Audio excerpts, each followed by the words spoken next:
오늘은 12월 4일 시편 65편 1절부터 13절입니다.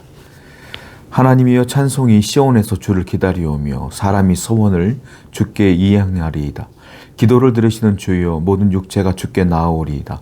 죄악이 나를 이겼사오니 우리의 허물을 주께서 사하시리이다. 다윗은 고백합니다. 하나님이시여 라고 고백하면서 다윗은 하나님을 찬양하기 시작합니다. 찬송이 시온에서 주를 기다립니다.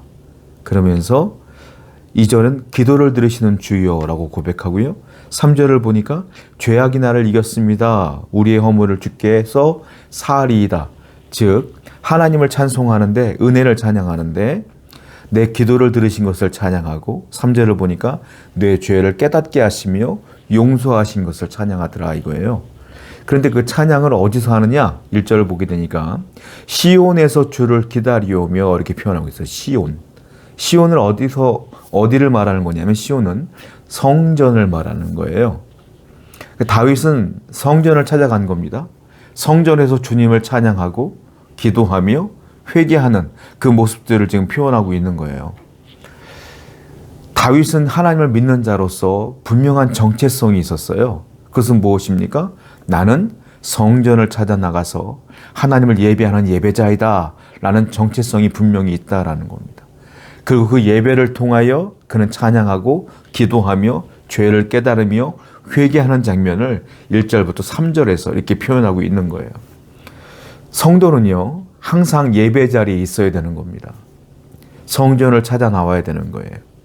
그 예배 자리에서 하나님을 찬양하며 기도하는 겁니다. 그리고 죄를 깨닫게 되는 것입니다. 그러므로 성도는 누가 성도냐? 하나님께 예배하는 시간을 귀히 여기는 자가 성도인데 특별히 오늘날 우리에게는 주일 예배가 있지 않습니까? 그 주일 예배를 소중히 여기며 그 자리를 지키며 하나님을 예배하는 자, 그 사람이 이와 같이 하나님의 복을 받는 자다라는 겁니다. 오늘도 하나님의 예배 자리를 지키며 복을 받는 여러분 되기를 축원드립니다. 4절이 주께서 택하시고 가까이 오게 하사 주의 뜰에 살게 하신 사람은 복이 있나이다. 우리가 주의 집 곧 주의 성전의 아름다움으로 만족하리이다. 여기 보면 주의 뜰에 살게 하신 사람은 복이 있다. 그리고 그 앞에 주께서 택하시고 가까이 오게 한 사람은 복이 있다. 그리고 우리는 주의 성전에서 만족한다. 이렇게 표현하고 있어요. 진정한 복이 나와요. 우리가 알고 있는 복은 뭡니까? 내가 뭐 하는 일마다 잘 되는 것, 성공하는 것, 잘 풀리는 것, 돈 많이 버는 것, 건강한 것, 자녀 잘 되는 것, 이런 것들을 복이라고 생각하지 않습니까? 그건 육신의 복이겠죠? 물론 그것도 복이에요. 그런데 오늘 본문에서는 진정한 복을 얘기하고 있다는 거예요. 다윗이. 진정한 축복은 뭘까요? 4절 보니까 주께서 택하시고 가까이 오게 하셨다. 이게 복이라는 거예요. 무슨 말이겠어요? 주님께서 나를 부르신 것, 부르심의 은혜, 이게 복이라. 이게 진정한 복이라는 거예요. 하나님께서 여러분들을 선택하시고 여러분들을 부르신 것이야말로 진정한 복이다라는 겁니다. 또 하나의 복이 뭡니까? 내가 주의 뜰에 살게 하신 것이 복이고 내가 주의 집에 살게 된 것이 복이다 이 말이에요. 무슨 말이겠습니까? 하나님의 부르신 것이 복이며 참된 복은 내가 예배 자리에 있게 된 것이 참된 복이다. 불러주신 것이 복이요. 불러주신 목적대로 내가 예배 자리를 지키며 하나님을 섬기며 영광을 누리는 것이 복이다라는 겁니다. 이 세상의 즐거움은 잠깐이에요. 그러나 저 하늘의 복은 영원한 거예요. 여러분들이 하나님께서 부르신 것에 감사하십시오. 부르시지 않았으면 우리의 구원은 없는 겁니다. 구원에 감사하여 예배를 드리는 것이 얼마나 복인 줄 알으셔야 돼요. 부르심을 받지 못한 분들은 예배할 수 없어요. 그러므로 우리 진정한 복은 부르신 것이 복이며 그리고 예배의 자리를 지키는 것이 복인 것을 깨달아 항상 하나님께 감사하시는 여러분 되기를 축원드립니다. 6절입니다. 주는 주의 힘으로 산을 세우시며 권능으로 띠를 띠시며 설렘과 물결의 흔들림과 만민의 소요까지 진정하신나이다. 땅끝에 사는 자가 주의 징조를 두려워하나이다. 주께서 아침이 되는 것과 저녁이 되는 것을 즐거워하게 하시며, 그동안 예배하는 것이 복입니다. 찬양하는 것이 복입니다. 부르신 것이 복입니다. 이 성전을 지키는 것이 복입니다. 라고 다윗이 고백하다가 그의 시선을 성전이 아닌 성전 바깥으로 돌려요. 성전 바깥으로 돌렸더니 뭐가 있습니까? 산이 보입니다. 그러면서 고백하는 거예요. 저 산을 누가 만들었을까요? 저 산을 세우신 하나님께 감사합니다. 그 산도 하나님이 만들었습니다. 또 바다를 봐요. 바다를 보니까 그 물결의 흔들림을 보니까 너무너무 감격스러운 거예요. 저 바다를 지으신 이가 누구십니까? 창조주 하나님 아니십니까? 또 땅끝을 봐요. 땅을 봐요. 땅끝을 보니까 아침이 되고 저녁이 되는 그 놀라운 법칙들이 있는 거예요. 그 땅에 사는 짐승들이 보이는 거예요. 그것을 보니까 너무 감사한 거예요. 그 다윗은 6절부터 8절에서는 창조주 하나님을 찬양해요. 저 산을 지으신 하나님, 땅을 만드신 하나님, 바다를 창조하신 하나님, 우주를 창조하셔서 아침이 또한 저녁이 균일하게 아주 복잡하지 않고 완벽한 규칙대로 움직이는 그 모습들을 찬양하는 것을 보게 돼요. 무슨 말이겠습니까? 창조주 하나님이라는 것은 당신은 창조주이며 나는 피조물이고 당신은 나의 삶을 주관하시는 주권자이십니다라는 고백이에요. 이 세상의 모든 만물들도 하나님의 주권 아래에 있고 나 자신도 하나님의 주권 아래에 있습니다라는 고백이에요. 그러니까 너무 감사한 거예요. 그 하나님 나를 부르신 것이 감사하고 내가 지금 예배하는 것이 감사하고 찬양하는 것이 감사할 수밖에 없는 거예요. 성도 여러분, 하나님은 누구실까요? 창조주이세요. 하나님은 누구실까요? 여러분들을 주관하시는 주권자이세요. 여러분의 인생길도 그분께서 인도하실 것을 믿으며 감사하고 찬양하시길 바랍니다.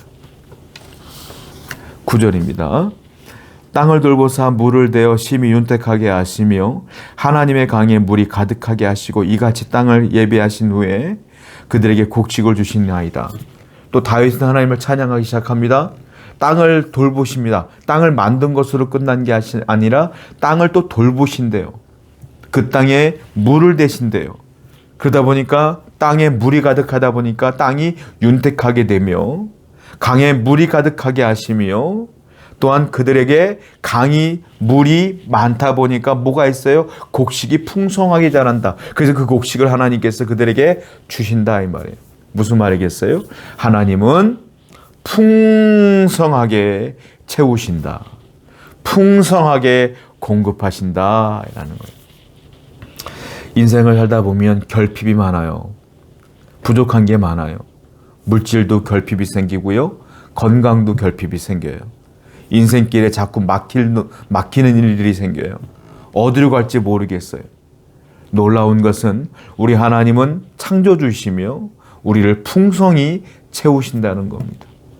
부족합니까? 결핍이 있습니까? 저 창조주 하나님께 기도하십시오.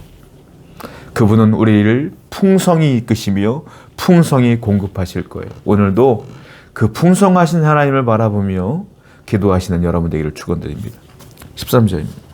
초장은 양떼로 옷 입었고 골짜기는 곡식으로 덮였으며 그들이 다 즐거이 외치고 또 노래하나이다.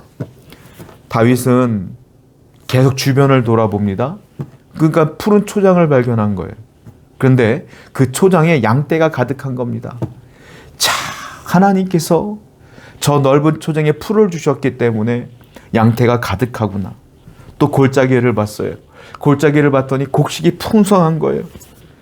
너무너무 감사한 거예요. 그러면서 고백하죠. 즐거이 노래하자라는 거예요. 주변을 보는데 어떤 마음으로 주변을 봤을까요? 찬양하는 마음으로 주변을 보니까 다 찬양거리인 거예요. 감사하는 마음으로 주변을 보니까 다 감사할 거리인 거예요. 이게 중요해요. 무슨 말이겠습니까? 여러분들의 마음이 지금 어떤 마음이냐가 중요해요. 내가 찬양할 마음과 감사한 마음으로 주변을 돌아보면 다 감사하고 찬양할 거리밖에 없어요. 그런데 불만족하고 불평, 원망이 가득한 마음으로 주변을 보면 다 불평, 불만뿐이 안 보이는 거예요. 어떤 안목으로 살고 계십니까? 지금 여러분들의 생각과 마음과 말이 감사가 나와요? 찬양이 나와요? 아니면 불평, 불만이 나와요? 하나님이 여러분에게 뭘 이렇게 잘못했습니까? 하나님이 주신 게 많지 하나님이 여러분들 것을 빼앗아 갔습니까? 있는 거 다 빼앗아 간 거예요? 아니잖아요. 하나님은 주신 것뿐이 없어요. 여러분들은 벌거벗은 상태로 어머니 뱃속에 태어났어요. 집도 없었어요. 삼시세끼에 해결할 능력도 없었어요. 그런데 하나님이 지금 이렇게 살게 하시는데 다 주셨는데 뭐가 이렇게 불만이 많으세요?